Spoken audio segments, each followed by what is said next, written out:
Hello and welcome to OzLoL Podcast, episode 89. Hey, there you go, Scott. There you are on screen. Yeah. He always keeps dancing when the video is not up yet. And so I just warned him. Anyway, episode 89 of OzLoL Podcast. My name's Caracolossus. This week we are talking patch 5.10, or patch 5.10. And we're going to be talking about the second week of the OPL. Well, week 1, day 2. Yeah, I know. Week 2, day 1. Yeah, technically that is it, but we're just going to refer to it as week 2. All OPL played since the last episode. Yes, that's it. As you could hear, the two fantastic gentlemen who are joining me, that's Scott and Steve. Just while he's having a drink. I didn't notice. Yeah. You should have said something when you introduced me to those listening on the audio. I apologize, I'm Rank. Yeah. If you don't know. Yeah. Yeah. I just gotta fix something up because Steve got it wrong. Anyway, if you weren't aware, let's go behind the curtain. I'm a pedant when it comes to the document. No, it must be correct. Don't lift the fourth wall. Yeah. Anyway. You break the fourth wall. I say I'll go behind the curtain. Yeah, that's it. You go behind the curtain. You're gonna pick a metaphor and you're gonna stick to it. That's it, and I did. Anyway, we are sponsored by the Trinity Force podcast. We are live on twitch.tv/TForce podcast every single Wednesday, at least while APL's on, from 7 PM Australian Eastern Standard Time. Yeah, so you can follow us there. Basically, if you're listening to the audio, I do a bunch of silly crap on stream randomly. And Yes. you're missing out on all of that. Yes, Join us, indeed. Yeah. Between the biscuits and the dancing and the hand gesturing. In fact, you could be a wiggle. We should just make you... Yeah, that's it. It's just some wiggly... You guys can't see. Yeah. Well, actually, there's actually... They might be able to hear me. You can be the burgundy wiggle. You're actually wearing a jumper. Look at the background noise of your watch. I think that was enough. He's kind of got like a jumper that kind of goes it's a bit like the turtleneck, so you can be burgundy wiggle. Though Steve's actually wearing the same sort of colour. You mean Maury? No, that's the red wiggle. I was actually related burgundy. to Maury. Oh, really? Yeah. Are you going to tell us how, or just like... what relative is he like? Oh, no, wait. He was like my godmother's son. Okay. There you go. Small world. We have an official wiggle connection here. We got to weigh in. Yeah, I believe it's called a waggle. You know, anyway, let's not talk about the Wiggles. The Wiggles are actually quite amazing, but... I tuned out. Like, yeah. I'm like, uh-huh. Steve's just jealous of our success, Scott. Anyway, back to the League of Legends stuff. We are part of the Trinity Force Network, so check out our sister shows, the Trinity Force Podcast, the T-Force LCS Rundown, and the Forwards Podcast. If you go to Trinity Force Podcast, trinityforcenetwork.com, you'll get to all those shows. You can also join our Reddit, our subreddit, which is reddit.com/T-Force Network. All the shows go up there. There's lots of, a little bit of discussion during the week. It's obviously not as cranking as, the League subreddit, but it's still pretty good. It's a nice little small, tight-knit community, which is good. So is it Trinity Force Podcast? T-Force Network. T-Force Network. Yeah. I'm checking it out right now. Oh, excellent. With my keyboard. Wow. You know those ads that are just like, I'm flying a fighter jet whilst sticking in a quote? Yeah. Yeah, I'm doing that. Awesome. Well, also what is awesome is our Patreon. See that? That's the segue. It's magic. Patreon.com/T-Force Podcast. If you go there, you will see that we are currently at $1,100. Of course, all this money is going towards making the whole network better. So make sure if you check that out. There's different levels of support you can have. At the $10 level, you can actually get access to the Champion Select podcast, which is a special podcast just for Patreon supporters at the level and higher. And you can try out the Aurelia podcast just to see if you like it. Yeah, that's probably it for show news. Let's talk OPL. So, yes, we are talking about week 1, day 2, and week 2, day 1, here for thereafter called week 2. And, week 2, day 2, and week 3, day 1 will be week 3. Because this is going to get really annoying if we have to keep saying that every week. So, we had... Just call them Monday and Thursday. Yeah, I don't know. Anyway. So we had the games of the last week. We have Sudden Fear and Absolute, Legacy and Direwolves, Sin Gaming versus Team Immunity, Avant versus Chiefs. Then on Monday we had Sin versus Avant, Sudden Fear versus Direwolves, Immunity versus Chiefs, and Absolute versus Legacy. Now the standings, spoiler alert, up on top is Chiefs, whoop whoop, 3-0. Then Legacy at 3-0, 3-0. Direwolves on 2-1. Avant on 1-1. Okay, it's a bit, I actually don't know if I saw that. I don't know why. I wonder why that is. They should have played. Both Sin and Avant have a game missing from their standings. Anyway, Sin and Avant are both on 1-1. Absolute is on 1-2. Sudden Fear is on 0-3. I'll let you keep going. Yeah, oh, sorry. And Immunity is on 0-3 as well. Sorry, Scott? I'm gonna say that there's something to do with that missing game. I have a feeling that Avant and Sin played each other already. Okay. But the result may not have been come through, or the match was delayed due to either team not being able to make it. Something's happened at some point. There's no VOD for that game, so that's probably why I didn't know what the hell was going on. Yeah. Was it DDoS related, or... Because wasn't there some... I know, Steve, you said there was issues with DDoSing. Yeah, there was a warning sent out, and then there was a notification that the game would be delayed until another specified time, and that was it. Okay. So, one could probably deduce that might have had something to do with it. Yeah. Yeah, nothing official. Warning incoming, mad speculation, whatever it is. Yeah, I don't know your little warning. This news just in. Yeah, this news just in, that's it. I knew it was something. Anyway, let's talk about the games we did watch. So let's talk about Legacy versus Direwolves, because that was probably the biggest game of last week, because these guys are vying for that second place. Direwolves were second, Legacy were third last split. What did you guys think of what happened? In the Legacy versus Direwolves match? Legacy versus Direwolves, yep. Thursday last week. Well, Legacy picked Bard, which was I believe that was our first Bard pick in the OPL. Yes, so if I'm getting my order of games correct. I think so, yeah. Yeah, Bard and Tristana, which just screams to me lane swap. Which is exactly what they did. They went to the top lane, sent their top lane to the bottom lane. And of course, when you pick Bard, you pretty much just, and Tristana, just to add onto that, it's pretty much a yellow flag. They're going to lane swap. So Direwolves actually matched the lane swap, and focused on punishing Bard's laning weaknesses, which is why you lane swap in the first place. Which are pretty apparent and ongoing. Yeah, it put Tristana slightly behind, but none of that really mattered because Hecarim was freaking huge. Oh yeah, Mickey just went massive. Yeah, that horse was amazing. It was amazing. It was just incredible. Like 7-0-0 at one point, and just continued to carry that game. Just picked up his team and pulled them just to victory.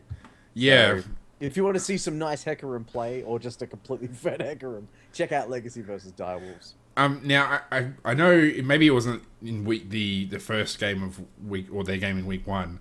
Maybe it was before that. But Minky, I gotta say, he's been really doing some like massive work for Legacy recently. Like this is not the first time that he has just picked up Legacy and carried them on his back. I'm pretty sure it might have actually been a top lane Hecarim in the game versus Sudden Fear to start off their OPL, where he just went massive. And actually his game where he played Diana as well, versus what was it? Versus Absolute. He was just excellent. Like, this is a guy who got dropped last split, and he came back in, and he's just made a huge impact. So it's really, it's been really great for him to see like how much good work he's been doing. But otherwise, Legacy weren't looking so crash hot. In mid and in bot, they were getting pretty well stomped. No, not stomped. They weren't doing great. But yeah, that Hecarim. There was a point where it was kind of, if it wasn't for Mickey being 7-0, they probably would have lost. So yeah, impressive work by Minky. Yeah. Okay. Let's talk about. Sorry. Jump in, Scott. just sort of a last point on Minky. Minky was dropped because of his instability, so I'm still waiting to see where he doesn't go so well in lane. Yeah. Because normally when that happens, he actually he tilts very, very hard. That's why he was originally dropped. Minky has previous Minky, the Minky that we saw from Winter Regionals last year, has 2 levels. It's either kicking ass and taking names, or it's tilting Trundles. it's okay, yeah. But Three levels. Trundle's like the only I'm saying God from Smite, but only champion that he can play on a flat line. But that's because it's Trundle. Like he just gets natural free scaling, and no matter what you do on Trundle, you're gonna be relevant mid game. And he has free inbuilt sustain. Hecarim's the same. I'm still not a fan of Minky in that regard, but yeah, I want to see him from behind before we step up and say that, hey, he's back. This is the big Minky, because you look at Winter Regionals last year, and that's like the only champion he could play on that patch was Jax. Yeah. And Chiefs just fed him Jax, and then fed him Jax, and then fed him Jax. Like that was the problem. So if he's a one champion master again, one hit wonder, if he's going to stop tilting, I think it was a large part of the reason that for Legacy I was very proud that they did opt to kick him down from the main roster, but now he's back. I want to see more from him. I really think he either needs to shine now, or they need to find a permanent top lane replacement, because they won't survive for a long time if he's going to tilt again. Yeah, I mean, it's one of those things, like, the meta really fit him as well. So, for a while there, and, because of his Trundle play, and, Trundle was a big deal for a while, because you had all the, the Mundo Shyvana thing going on. It's a real question to see if he can actually evolve with the meta, and I mean, that's I guess that's one of the things, like, there's so much. I mean, really, everybody's a solo queue superstar at the top level. I mean, I think we're still starting to see a bit of a gap between the really top players in the OPL and then kind of the top sort of solo queue superstars. But even so, these guys don't have the biggest champion pools, because they're not professionals. They don't have It's not like they can be a Faker or a Bjergsen or whatever, where they can play all these champions all the time and just focus on broadening their champion pool. Once they get into the top levels, they're always going to struggle. So it's going to be the real test to see how he goes with that. But, credit where credit's due. He's been doing really good at the moment. And if Legacy hadn't had him in a couple of these games, they would have really struggled. So let's talk about what else was the big game. So, absolutely, we also had... Well, it's Avant versus Immunity. So, Immunity... sorry, I'm looking at the wrong week. Avant versus Chiefs, or... Avant versus Chiefs, yeah. Or Sin versus Immunity. Well, actually, let's talk Sin versus Immunity, because this is Sin Gaming's first win in the OPL. Yep. They're the top qualifying team going into the OPL, from the challenger ranks, and it wasn't a great game for for Immunity. It was a great game for Sin. Their drafting was just impeccable. Like, able to get Jinx, Nunu, and Azir all on the same team comp. There's just so much synergy, and just the power spikes exactly where you want them. That's just a brilliant combination. And like, how do you really stop that? I mean, if Immunity had picked up Maokai there, they might have had a little bit more way of dealing with these threats. But I think in the end we picked Rumble, which didn't transition well.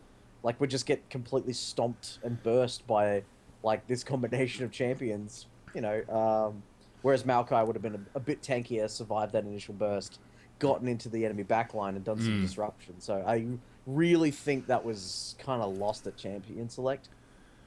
It's also worth mentioning this is the first game with Zenk. Trying to remember Zenk, yeah. Yep. Zenk and Miss Fish are our subs. Yep. And we were not able to use we weren't able to use our jungler for the first week. Yep. Due to the timing of Zahi leaving and all that. So we had one of them sub game 1, we had one of them sub game 2. Yep. And unfortunately our third game was against Chiefs, which is always Yes. An uphill battle for every team out there. So Yeah. yeah. So our start isn't great for this season, but No. you know, I really want to give a hand to Sin because that team comp was really good. Yeah. Yeah. No, and I think they just. And actually, I mean, in this Sin versus Direwolves games we're going to talk about very shortly, you know, they really kind of seem to have, you know, a pretty good approach to the game. Like, they are pretty aggressive. You know, they're not playing sort of timidly. They're really getting in there, and yeah. Well, you know, it's funny you should like because going on to like the most recent game, Sin versus Direwolves, like they were. Like, both Sin and Direwolves were playing really aggressive, but Sin... Oh, sorry, not Sin. Sudden Fear? Am I getting that wrong? Hang on, let me check. Hang on, who did Direwolves play? I play Sudden Fear. They played Sudden So Fear? yeah, I got confused by what you... Because Sin played Avant, which you don't know about. But presumably Avant won since they're above Sin. So, yeah, so Sudden Fear versus Direwolves, which, yeah, an impressive game for Sudden Fear. Yeah, I got confused because of your little notes. You changed that now, good. I think week 1 and week 2 got mixed up in my notes. Yeah. It's my apologies. No, is Sudden Fear versus Direwolves. Like, Sudden Fear played a very good kind of avoid the team fight style. Yeah. They were like, they're showing a bot lane, quick take a tower. Oh, they're coming, quick, run away. Like, and they would lose 1 or 2 people through that method, but they would still come out ahead in objectives, and they played that style of game very well. Like the sort of game that Monte Cristo like kind of raves about, where there's very little team fighting, but still just brilliant strategy going across the map. That was Sudden Fear versus Direwolves. I really did enjoy that game. Yeah, I mean, it's... I think both Sudden Fear and Direwolves and Absolute versus Legacy, I mean, really, both teams would be thinking, okay, we need to go in and get a couple of easy wins. You know, these are the bottom teams. We should be able to, shore up their position on the ladder. And both teams, I think, played... I mean, it almost seemed like they had obviously not as prepared, or maybe, I don't know, mentally or something. They weren't together, and like they were making some bad decisions, getting caught out a little bit, and both Absolute and Sudden Fear were actually capitalizing on those mistakes and keeping themselves in the game. Like they were behind, but they weren't far behind. You know, these teams really didn't get. You know, Direwolves and Legacy never really got ahead. I mean, Legacy were a bit better, but Direwolves in particular, they didn't really get ahead more than a couple of K lead till basically the game was over, you know, in the last 5-10 minutes of the game. So yeah, that particular game I really enjoyed. There was a moment where Sudden Fear used like the severe Hecarim ult combo to try and finish the game. Like they were at Direwolves mid inhibitor. Yep. And like Hecarim ult across the entire thing, severe ult, pump the damage of Hecarim and movement speed of everyone else to follow up on that initiation. It was just a beautiful utilization of team composition and team and champion synergy. But they didn't quite kill King. Yep. Who was playing Vayne, and they didn't kill Azir. Like Azir was forced out of the fight, but because they were at their inhibitor, Azir had time to go back into the fountain, while Sudden Fear tried to finish off the Vayne they got to about half health. And while they were doing that, Azir came back home guarded to hell, full health, and just turned that fight. It was just... If that had gone even slightly differently, that would have been Sudden Fear's game. Yeah, yeah. And that key moment was my favorite. Yeah. And it was very much like that. But I mean, really, scaling was in the favor of Direwolves because they had Vayne, they had Azir. Yeah. You know, like it was basically Direwolves didn't. I guess in some ways they didn't need to really push for an early finish just because they had a team that scaled so well. So even if it's C4 a little bit. You know, eventually we get to the point where King was, he was just, you know, just caning everybody all the time. It was the damage just he got scary. down before he went down. Yeah. Like before he died, he got so many health bars into like below half. It was crazy. Like, Sudden Fear played that very well. And if it wasn't for that one team fight where I'm not sure whether it was like Direwolves were playing reactively the entire time, and they just reacted correctly in that exact situation. Like I'm not sure, like just from a shot calling perspective and a decision making perspective, when Azir was forced out of that fight, I'm not sure what their communication was, but it was either one of these two things: is Azir Azir goes, I can't fight, I'm out, you know, Yep. and that was basically, okay, we can't use Azir for the rest of the fight. And then they continue the combat that way, and King's getting focused down, and they're like, oh my god, and then Azir comes back in, okay, I can fight, you know, they can turn. Like, or whether it was just like a, quick, Azir, go back and heal, if you make it in time, we can do this. Like, or whether, like, I want to hear the comms for that fight. I think that'd be really enlightening. I mean, with the Absolute game, it was more Legacy were getting caught out. Like, it wasn't so neck and neck. It was Legacy would just occasionally do something and you're like, why are they doing that? And again, it was, very much Minky playing Diana, absolutely caning people. And, it was kind of like, there was just quite a few times you just like, I don't know if that was the best idea. So, yeah, I don't know what kind of brought that on, since they did pretty well against Direwolves. So, yeah. Well, let's talk about Chiefs and versus Avant, and then Chiefs versus Immunity. This game started off quite well for Avant. Chiefs I was quite worried there for a little bit. I'm going, okay, I need to brace myself. It may not be 14-0 this split. The dream will be over. But yes, Chiefs brought it through in the end and absolutely, just managed to get it together. I think it was the early, they put a lot of pressure on Rady to start. I mean, there was a brilliant gank at the start where just completely caught Rady out of position. They just kind of really tried to get that early lead, but the mid game kind of didn't work out for them in the same way.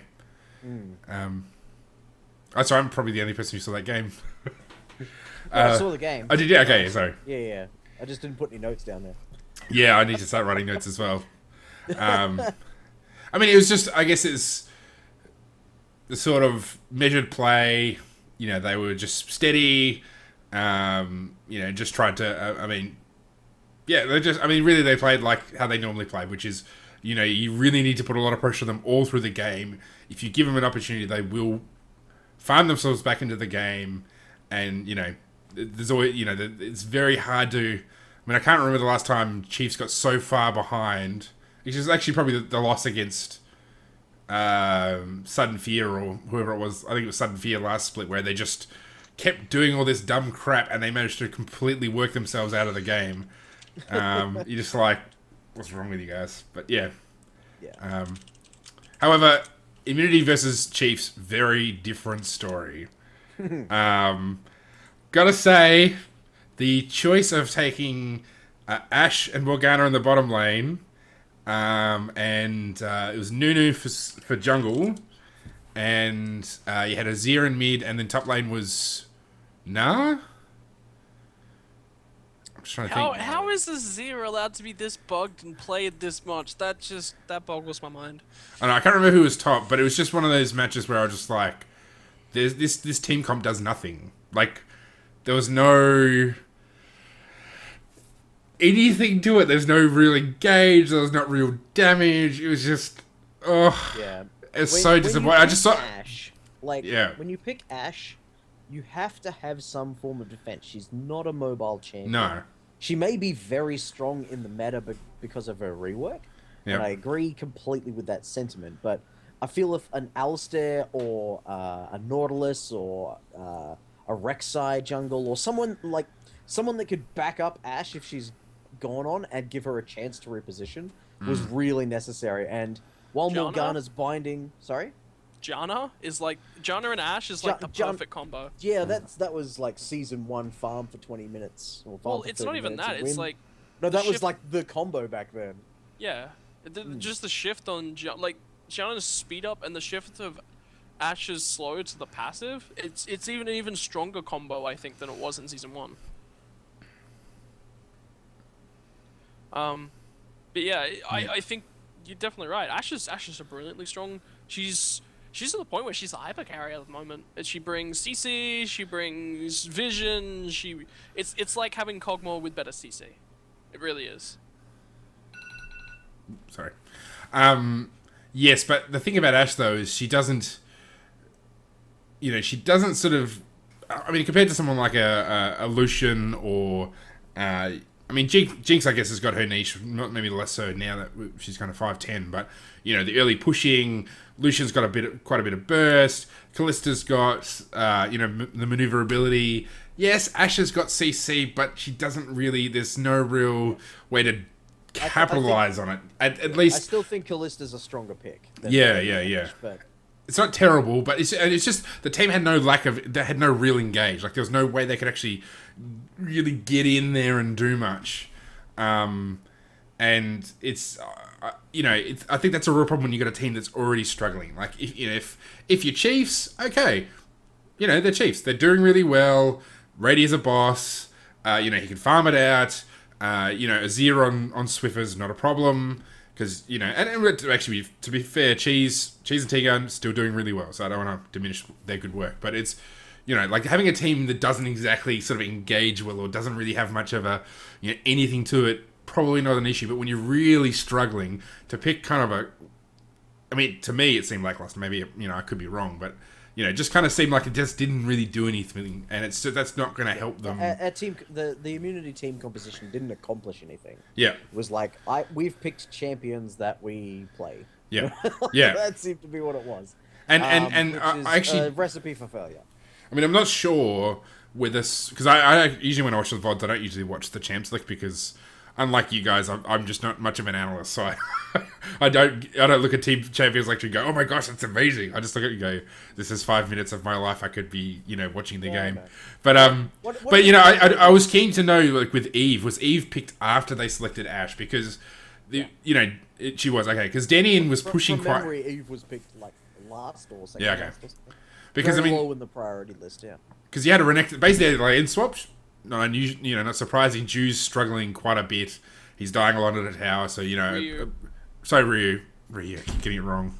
Ryu, I did it again. What's wrong with me? Have pre-recording. Yeah, I should actually put it on the notes. Anyway, yeah. Put it in the show news. I nearly said it again. Anyway, Ryu's he's struggling hard. You know, picking on him is not going to be a bad strategy. You've got a bottom lane comp that's not really kind of doing anything too impressive. And so you got Renekton in the bottom lane versus Denian, who's all alone, and Denian's pushing. And you're like, do you want to die? And Spooks was there all the time. You know, as soon as Denian got anywhere near that river, Spooks is there waiting to gank. And you know, Denian... And what was really weird was he got low. They pushed him away from the tower. Like, he went all the way back to the mid tower, you know, the second tower and bot. And they'd watered it all up, and then he walked all the way back into lane. It's just like, have you got a death wish? Like, it's not safe. And just stuff like that, I kind of go, man, it's... You just got to sort of wonder, when are they going to get it together? Because it's... Well, hopefully week 3. Well, yes, you'd hope so, but it's, you know, it is quite, you know, it's frustrating, you know, and well, for you guys, it's definitely frustrating because you guys work for the team, so I don't need to sell that to you. All right, let's talk about the upcoming games. So and then I'm going to go and sort out something in the oven. So we've got some great games this coming week: Absolute versus Immunity, Legacy versus Chiefs, Sudden Fear versus Sin, Direwolves versus Avant, and then we've got Legacy and Immunity. Sudden Fear and Avant, Direwolves and Sin, and then Absolutes for Chiefs. So let's talk about Legacy and Chiefs. What do you guys think? Go. I'll be back in a sec. Chiefs. Easy. Okay. Go Chiefs! I still think it comes back down to Menki. I think that Swiper's way too consistent for Menki, and that's going to be a huge thing.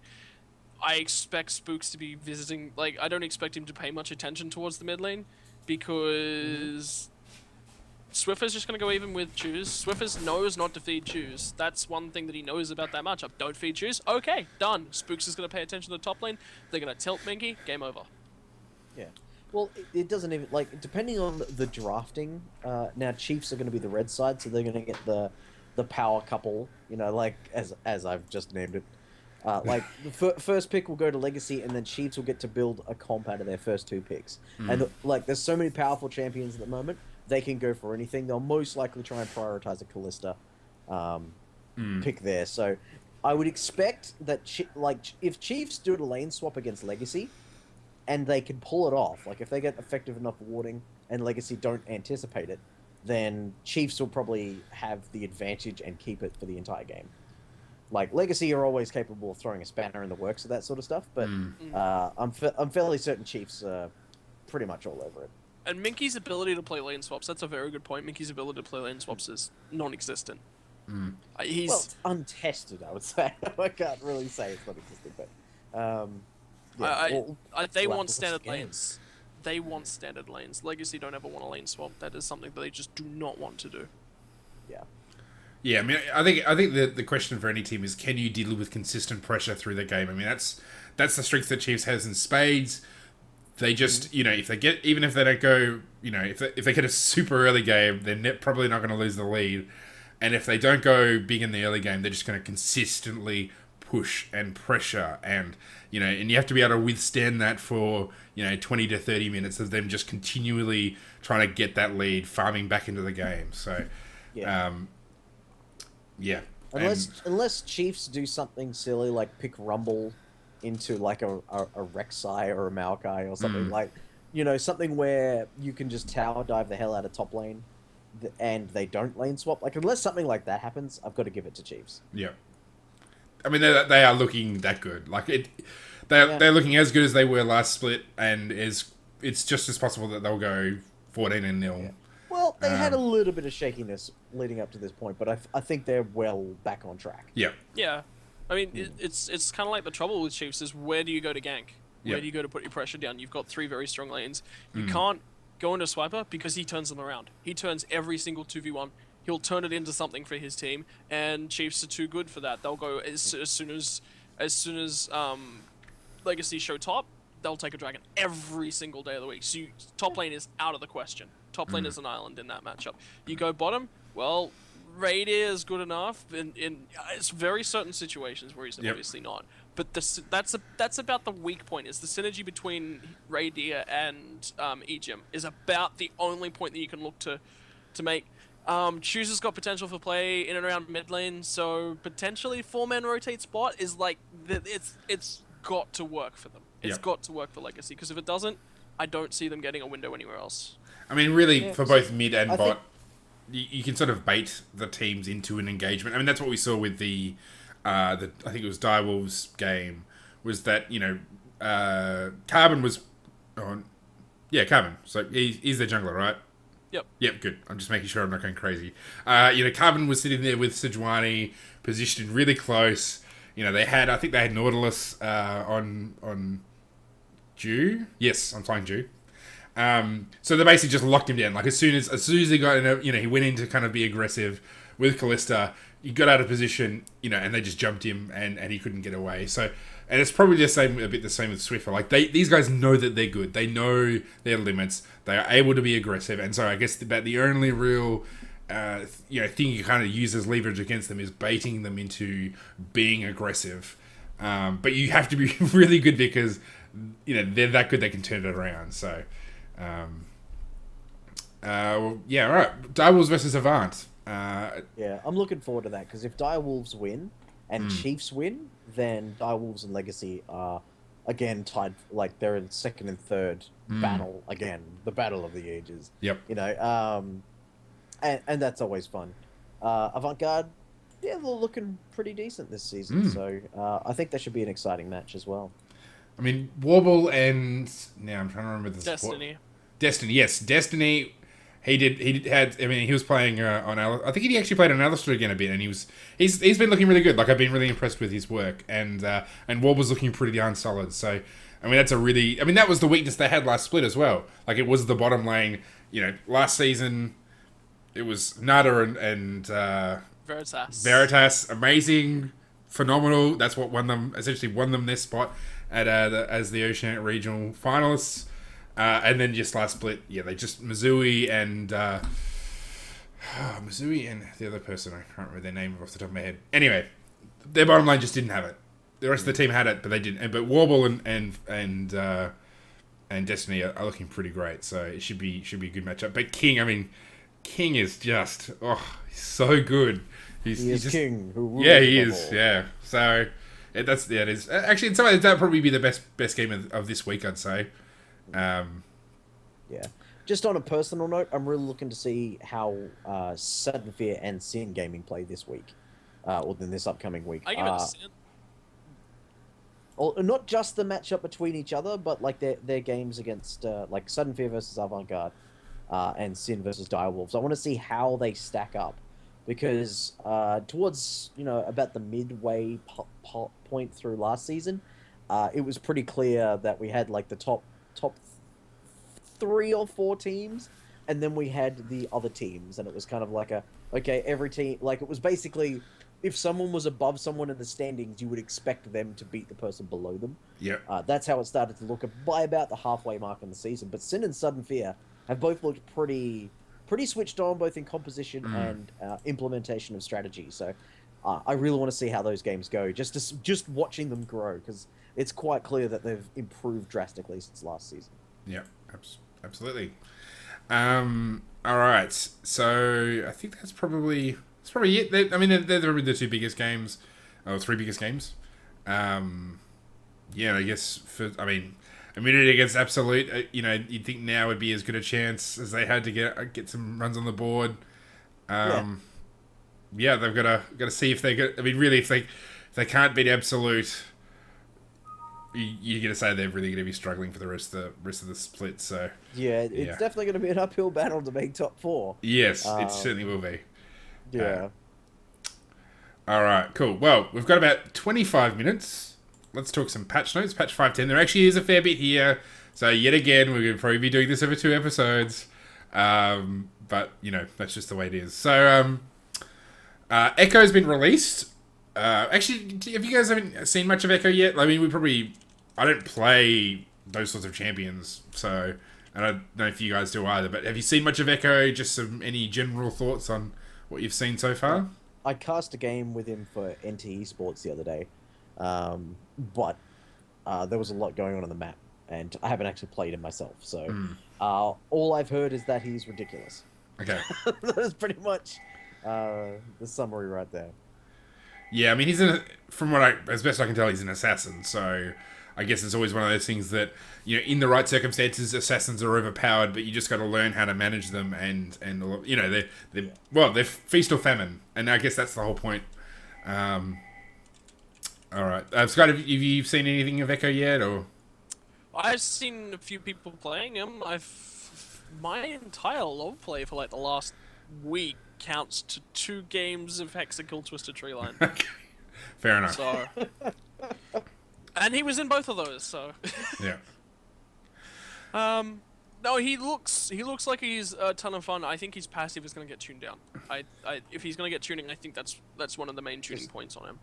In OPL related news, Echo is disabled for the upcoming games. So okay. I haven't even looked at him because I haven't need to worry about him.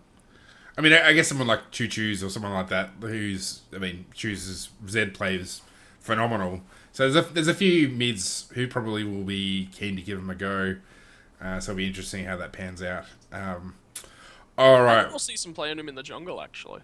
Okay. Any particular reason why you think that? Mobility. Yep. Bait ability. Okay. Just I've heard his him ability play in the mid lane. That's the only thing I've heard. So. Well, I saw some Stonewall play of him in the jungle. Was the first I actually saw of Echo, apart from the cartoon thing. So, it works. It does work. It's pushing it, but I think that's where his strength will come in. Because I don't know. I feel like he'll fit better into a jungle role. I don't like his clear. He's too stack heavy. I think Echo should be covered in the second half of these patch notes. Okay. Yes. I'm just asking for some general impressions, just because. Yeah. Well, I mean, I think in times gone by, we actually sat and carefully discussed all these champions. Now with the OPL being what it is, we spent a lot of time talking about the OPL, and we don't always have time to actually sit down and go, okay, this is what you need to know about this champion. Yeah, no, you're absolutely right, but also the fact that I used to be in a position where I would study every single patch note as it came out, because that's what I would need to know in order to to get the team ready for the upcoming meta changes. Now that I'm in a different role, I'm primarily looking at what I need immediately and for the next games. And if Echo's disabled or if Hecarim's disabled or whatever, then I go, I don't need to worry about that, and I don't even, don't give it the time of day. So give me a little bit of time, anyway. I'll get back to you. Oh yeah, no, that's for sure. We'll definitely talk about him again. Anyway, Akali. So there's a couple of slight Akali changes to kind of make a theoretical, what do you mean, more usable. I don't imagine... That's 2 patch notes in a row. Akali's gotten a few changes, so I think Riot are looking at fixing her next because she's kind of been a runaway champion. Like her itemization's not great, but if she gets ahead, she's unstoppable. So they probably look at tuning her over, like giving her the multi-week treatment where every couple of patches she gets changed just to bring her into where they want her to be. Yeah. Yeah. Because, like, Akali's got, like, either up here or down here. There is no middle ground on Akali. Either you kill someone, and then you're able to turn around and continue fighting and kill somebody else because you have unlimited sustain and you just wait for your cooldowns to come back off, or you're worthless. Go farm a side lane for the next 10 minutes. That is her entire kit. Die to Zed or Jinx or whatever. Yeah, exactly. She's... Yeah. The main change is just to make her dashes a bit more intelligent. I think the design was to put her on the other side of the champion just so you could, you're more easily able to attack them, and it just seems like they've missed the range, and so she ended up further away than they intended. Just little fixes to make it a little bit more sense. Yep. All right, Cassiopeia. So her passive has been changed so that she has a less of an AP scaling on her heal from her passive, and also less mana regen when she kills a target with a Twin Fang. So basically, it's her. Basically, both of them have been halved more or less. So she goes from a 0.1 ability power ratio on the heal for Twin Fang, goes to 0.06. And she loses, it goes from 3% of maximum mana refunded when she kills something with Twin Fang to 1.5%. So just toning back her sustain, which is pretty sensible for a champion that's just going to scale like absolutely friggin' mad in the late game. Yeah. Yep. And Cassiopeia has been a very strong pick ever since her rework. So the problem with Cassiopeia was her 1E was healing her for in excess of 100. Health, like it was getting up to the point of 250, 300 all off one cast, and you were going spam. It was just like, oh, what, I took damage? Nah. Yeah, I remember my good friend Cerise's spell vamp Cassiopeia just wrecking, like you could not win a trade with that. It was nasty.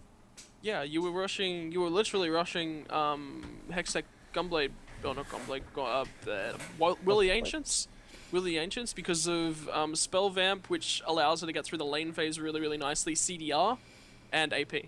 It's got some really, really nice stats on it, and the CDR is just a plus for Cassio. Well, yeah. And, I mean, I guess, like, with the change to Athene's giving a bit more regen, the Twin Fang refund is not as big a deal. So, yeah, it's...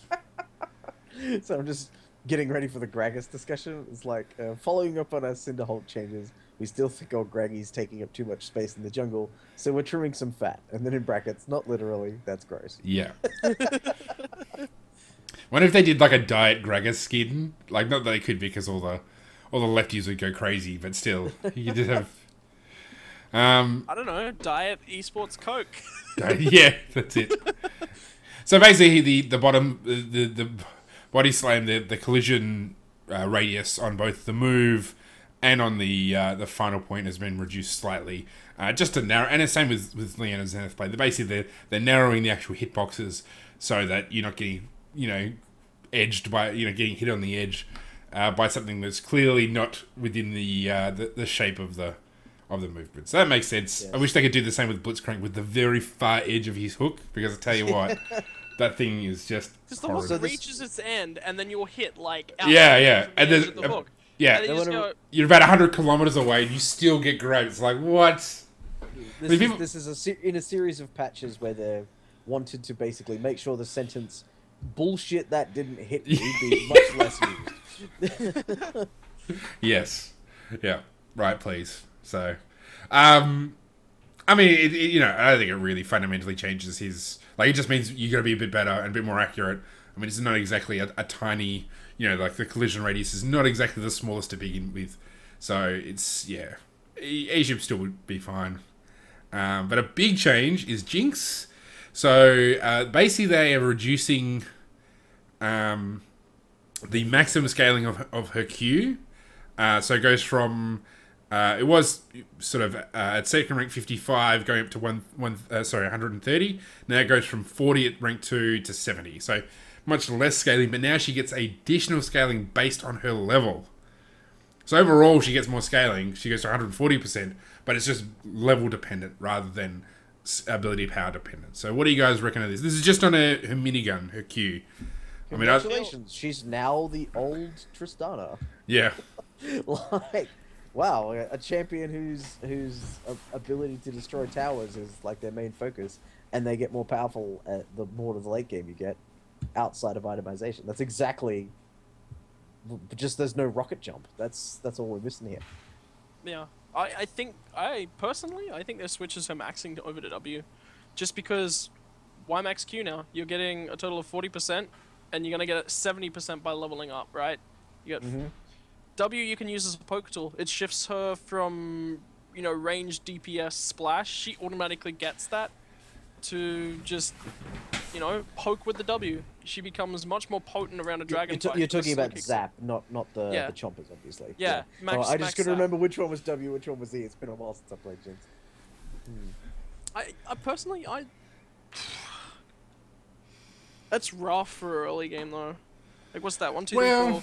Yeah, but her early game was never called into question. Like, her early game was never where people are like, "Oh, look out, it's Jinx." She's yeah, no, I wouldn't say that, because I mean, she was always the nastiest in those 4v1. She was the reason for 4v1. Yeah, she was the reason. So I actually think her, you could still use that strategy, which is actually, I mean, it's fallen out of favor, but it's probably still effective. In fact, I'm pretty sure we saw it this week. Actually, I forget which game, but it actually might have been. I think it was one of the Chiefs games where they completed, and they just had a 4v1, and they just. Yeah, actually, I think it was against Immunity. And Ryu just had nothing. He just had to back off because they pulled out this 4v1. And, Jinx is still really effective at that. Like, it's... so... It's a niche strategy, but it's still viable. So, I mean... This will kill it. Well, yeah, except, I mean, I guess that was... What, you hit a level 2? So, maybe... Oh, yeah, I guess, yeah. You're missing 13% attack speed at you are, level 3. You're missing... Jesus, you're missing 26 at level 5.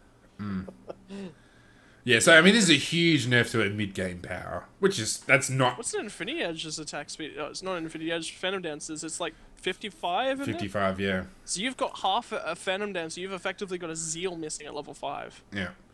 But that's not a problem in my view. Like, she has been so ridiculous for so long.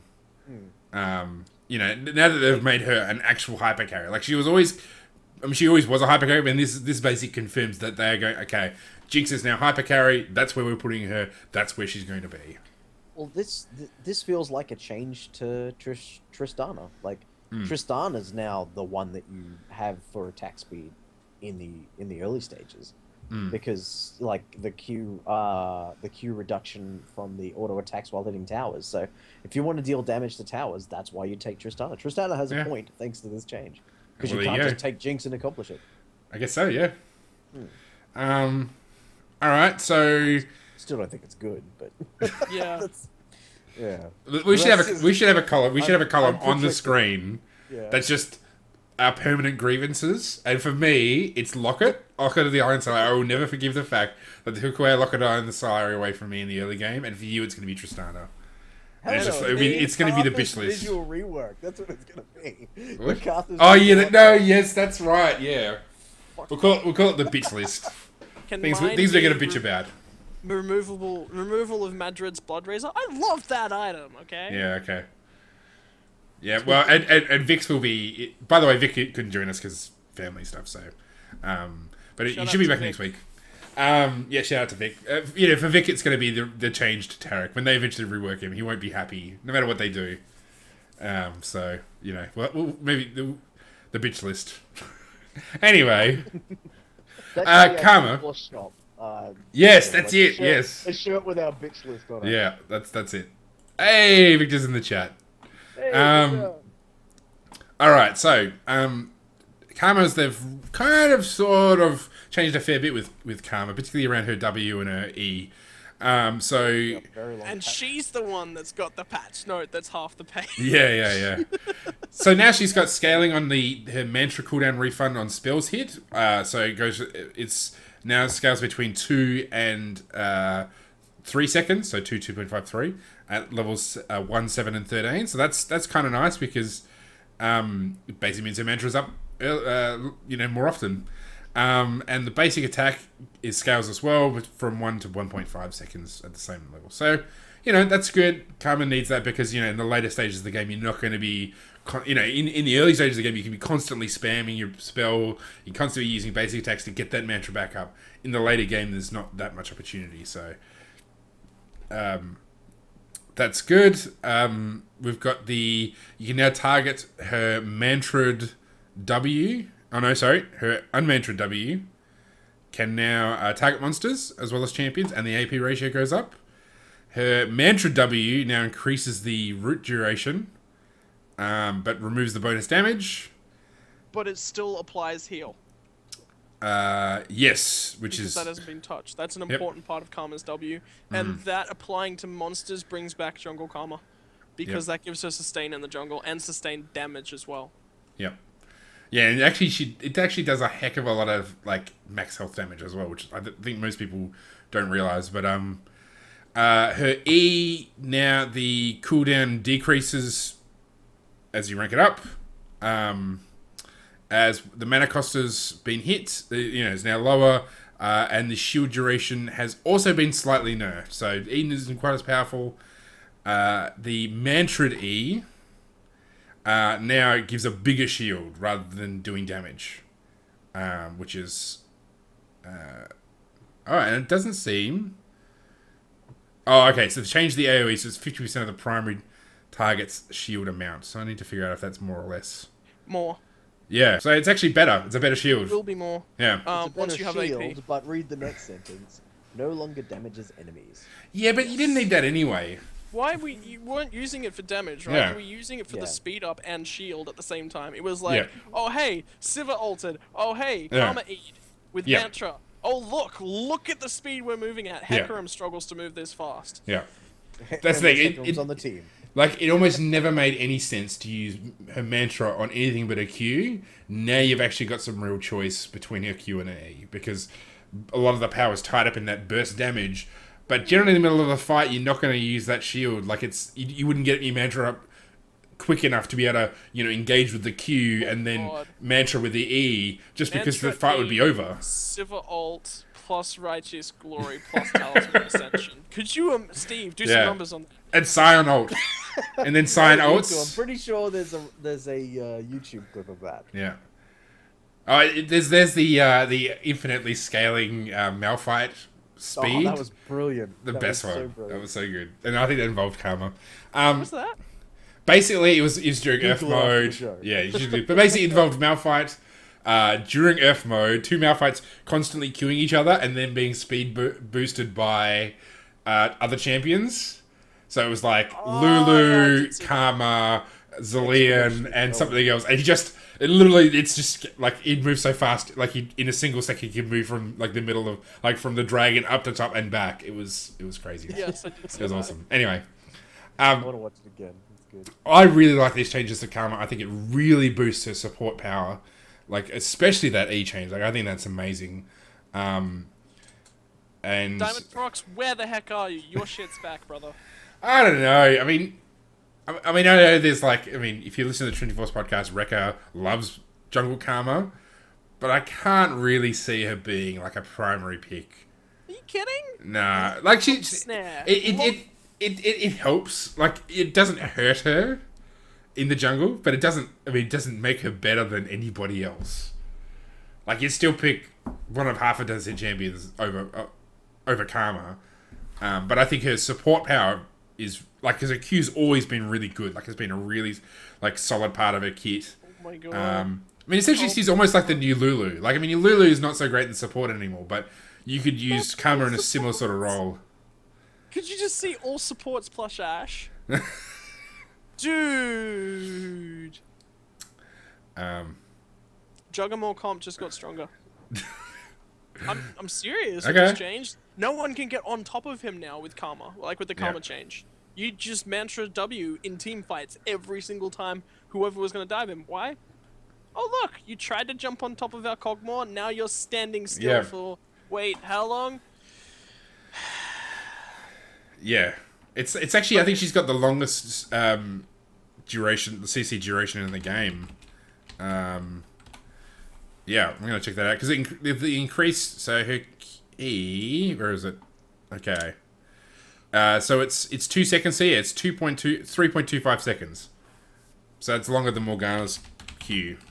So that's impressive. New fiddlesticks. New fiddlesticks. Where is it? Where's Morgana's Q? Yeah, so it's longer. You'll stand there longer than Morgana's Q. That's crazy. Yeah, protect the Cogwall. Alright, anyway. Leona gets a nerf. Sad face.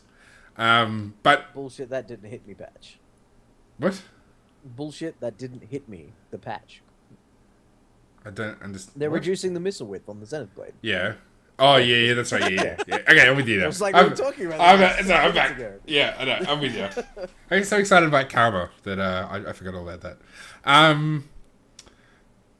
It's probably one of those things that, you know, there was probably a few times where it's going to make a difference, but I think overall she's still just as viable as she was.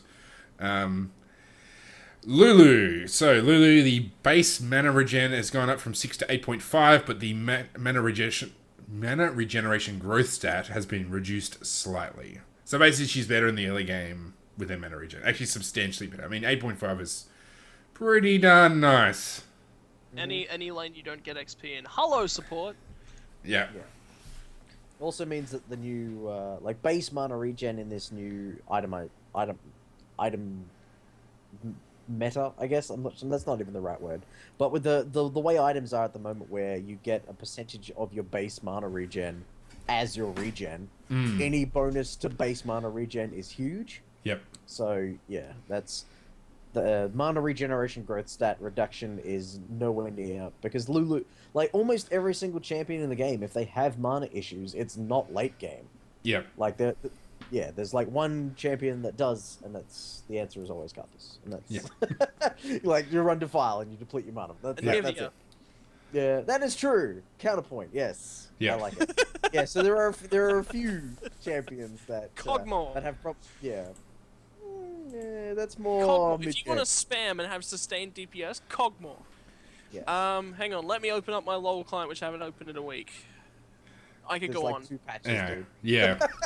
I mean, the thing is, like, even with support, like, once you get yourself once you get yourself, the Mikhail's Crucible, like, you don't have mana problems anymore. Oh, so it's reminding me what the hell I was talking about. Yeah. Yeah, that. What he said. I mean, basically, you know, you're gonna get your Sightstone, Mikhail's you can pretty much buy second after you get Sightstone. So you get Sightstone boots, and then either Mikhail's or, I mean, you can go for Frost Queen's Claim. I mean, Frost Queen, I'm not a huge fan of Frost Queen's Claim. I don't know why. But, why I'm not a big fan? Yeah, why aren't you? I don't know, I don't know. It's because you play melee support. No, I just feel that Claim Leona, and you'll just see them forever, and there's nothing they can do. Like legit, tag them with the Frost Queen's Claim, and then throw your ult at them. Yeah, Free well, stun. okay, fair Free enough. stun. I just feel that the other support items have more impactful actives. So, you know, the shield is infinitely useful, especially because it's on quite a low cooldown. And I mean, Ancient Coin, like Talisman of Ascension, like that's just the best active in the game. So, yeah. One of the best, anyway. Alright. Righteous Glory passive. Well, yeah, I mean, that's probably about the only things. But I imagine the Talisman Ascension is actually a little bit longer, though. And it goes both ways. You can run in and run out. So it's, yeah, like Sevia's old. Rek'Sai. So Rek'Sai's had a massive nerf. A 41.2 HP reduction to her base health. Now, you know this has been written by an economist because there's a 0.2. And that's always the thing about economists. They always, as a joke, they always have the 0.2. If you listen to any economist, they always have the decimal in there. Anyway, 41.2 nerf to her health. I mean, that's basically... Well, that's like, 9 points in her defensive mastery is just gone. The first 9 points, done. That's now when you get those, you're just getting back the health that you just lost in this patch. It's huge. Anybody? Agreed. Anybody with it? Can't really make that a discussion point. Yeah. Yeah, that's pretty huge. I I mean, play Smite now. Thanks, Scott. We're gonna have the illusion that maybe you actually play the game and you might have an idea what you're talking about. But thanks for bursting that illusion. Yeah. No, that's that. To be fair, I put that in the document. Yeah. Steve's fault, not mine. Steve's fault. Quite close, totally. I'm 100% serious. Okay. For those of you who are watching, you can't see my. For those of you who are listening, you can't see my face. So watch. I mean, the reality is, like, I guess. So this is the point they made on the Trinity Force podcast. That level 3 ganks, her level 3 ganks are probably not going to happen anymore. And I mean, it is probably fair to say that she walked out of the jungle with quite a bit of health. So it's not a bad change, but it's still a big one. All right. Well, we'll probably talk about Rise, and then we'll probably be done because we got about 1 minute.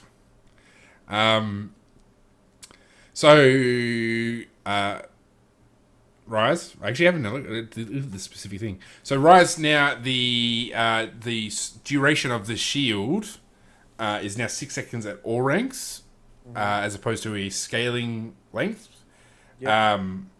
And these the damage on the sort of later ranks of Q has been increased up to 20 at rank 5.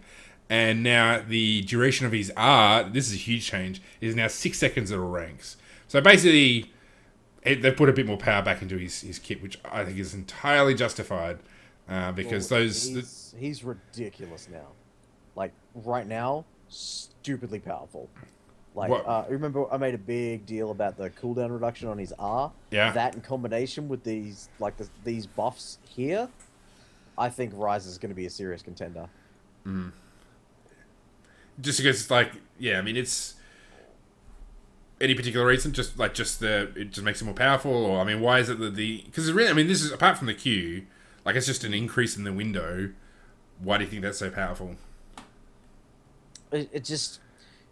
I think he was already going to be really, really strong, and things were just a little like with the release of Echo and all this love over Cinderhulk and everything like that. He just didn't get the exposure that he really should have, and kind of like Yasuo, where there's like a curve before people realize just okay, no, he's actually ridiculous.